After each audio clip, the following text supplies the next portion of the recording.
नमस्कार दोस्तों, दर्शकों, आप देख रहे हैं आजकल भारत के समसामयिक खबरों कड़ी में आज हम लोग हैं मैनवा नगरीय क्षेत्र में, जहां पिछले 7 दिनों से चल रहे श्रीमद् भागवत कथा के समापन के अवसर पर आज कथा के अंतिम दिन व्यास भाग्यश्री द्वारा आज कथा का सारांश कह जीवन को जीने की कला समझाई गई। उन्होंने कई उपदेशात्मक वृत्तांत सुनाकर भक्तों को निहाल भी किया। यहाँ हम बता दें कि पिछले कई दिनों से चल रहे भागवत कथा का आज अंतिम दिन था और इस अंतिम दिन कथा वाचिका भाग्यश्री द्वारा बताया गया कि कैसे प्रभु ने दुष्ट भौमासुर के पास बंदी बनी हुई 16,100 कन्याओं को मुक्त करवाया और उन्हें अपनी पटरानी बनाकर उन्हें मुक्ति दी। उन्होंने सुदामा चरित्र को भी विस्तार से बताया। कृष्ण और सुदामा के निश्चल मित्रता का भी वर्णन किया।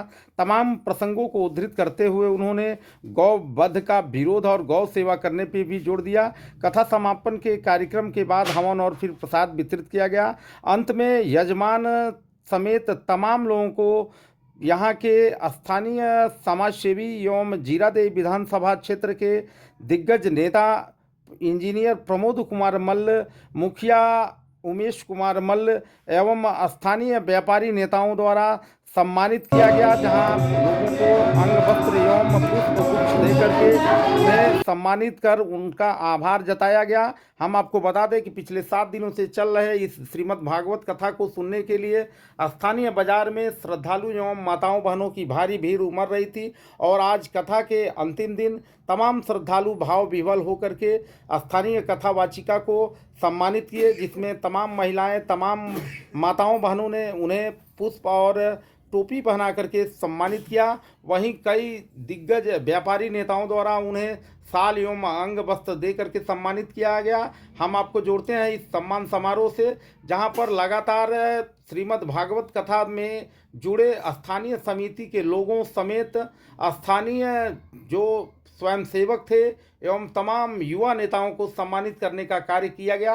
कैमरा पर्सन इमरान साथ मैं अशोक कुमार पांडे, आजकल भारत सीवान।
करेंगे।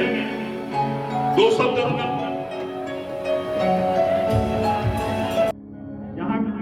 यहाँ भी मीडिया की आवश्यकता हो सबसे पहले आते हैं।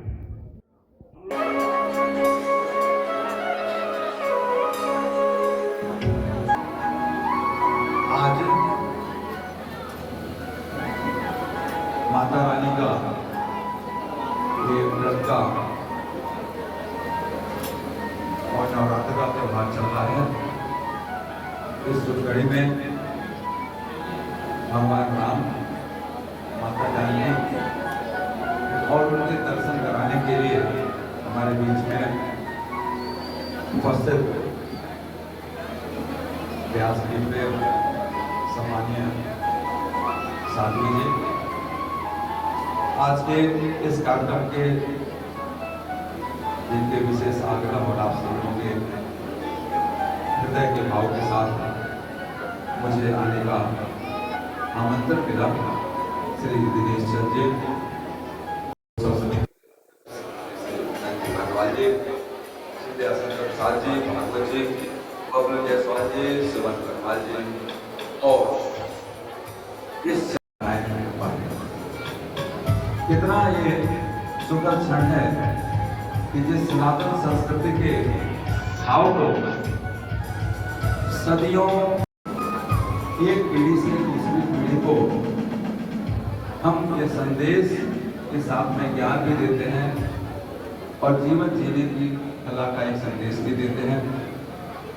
क्योंकि कोई भी चीज लिखा जाए पत्र के रूप में, लेखनी के रूप में, उसके पहले से ही श्रवण के माध्यम से, कथा के माध्यम से एक पीढ़ी से दूसरी पीढ़ी पे यह निरंतर प्रवाह होता है। आपने कथा के माध्यम से कथावाचन और इस श्रेणी के महान लोगों ने इसको जीवंत बनाए रखा है कि सनातन संस्कृति को कैसे अगली पीढ़ी को हम दे सके, उस अनुभव को दे सके, उस ज्ञान को दे सके। तो आपका चरणवंदन है, नमन है, वो भी आप उस कार्य के लिए आप निरंतर प्रयासरत हैं और कर रहे हैं। आज के इस कार्यक्रम में क्योंकि धीरे धीरे पाश्चात्य संस्कृति में सनातन संस्कृति का एक विलोप होता जा रहा है, लेकिन इस कार्यक्रम के माध्यम से श्री राम जन्मोत्सव उत्सव समिति के माध्यम से नंद जी, भगवान जी और आपके सभी सहयोगी भी, यहाँ तक कि हमारे मीडिया मंत्री अशोक जी सामने हैं, आप सभी लोग मिलकर इस सनातन संस्कृति के भाव को निरंतर अगली पीढ़ी पे बढ़ा रहे हैं। इसके लिए आप सभी पूजनीय हैं, वंदनीय हैं। आज के इस अवसर पर सनातन जो विचारधारा को आगे बढ़ाने के लिए आप सभी लोग प्रयासरत हैं। इसमें केवल एक बात मैं कहना चाहता हूँ कि सनातन संस्कृति में स्त्री नारी का हमेशा महत्व रहा है। अभी जैसे आपने कथा के माध्यम से सुना कि भगवान राम ने भी माता जानकी को केवट के रथ में बैठाया पहले, तो हम तो सीताराम करते हैं, राधा कृष्ण करते हैं। यही सनातन संस्कृति का भाव है कि नारी की पूजा पहले होती है।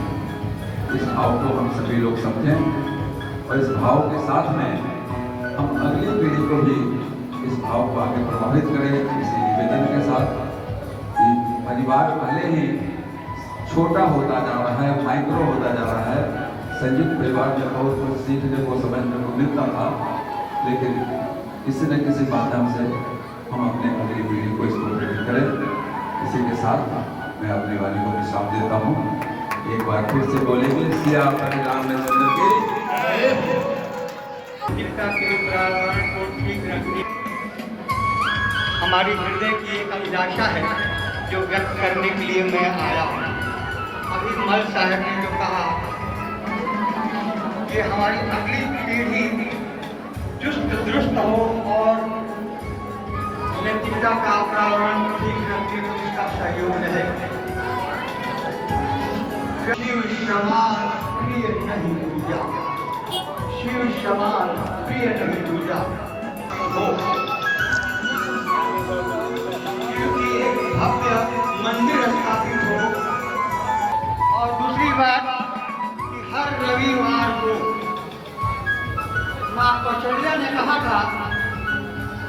जय शिशु लीला अति प्रिय शीला, की जय शिशु लीला अति प्रिय शीला।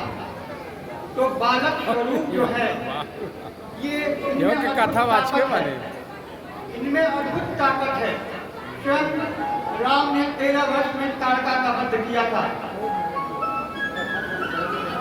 आप ज्ञान है। आप सभी 2 मिनट आवश्यक सूचना को सुनेंगे तत्पश्चात कथा में आगे बढ़े।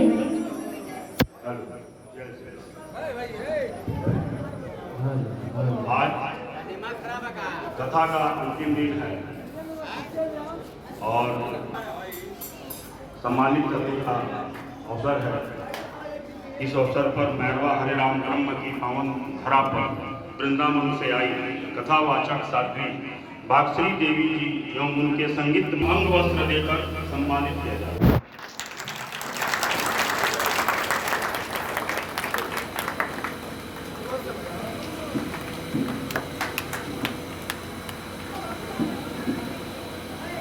अब मंडली को सम्मानित करने के लिए भागवत प्रसाद जी, दयाशंकर प्रसाद जी और डॉक्टर दिनेश जी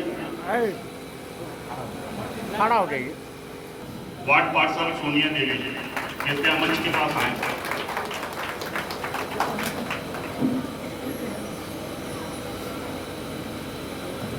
भगवान की जय हो। इधर इधर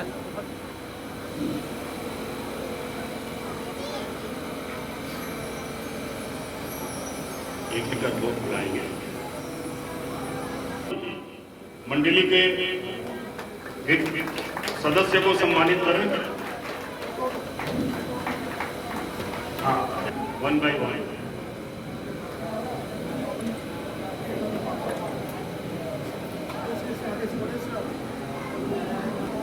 बोल सीताराम भगवान की जय।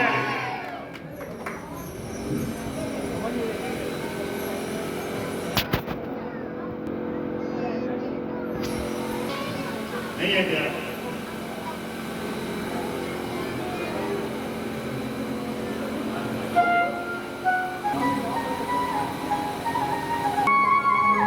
जय श्री राम। राम जानकी सेवा समिति के अध्यक्ष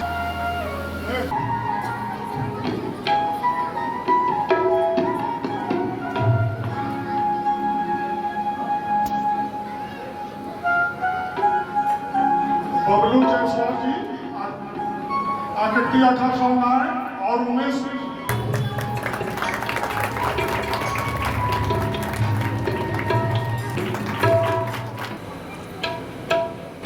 को सफल बनाने में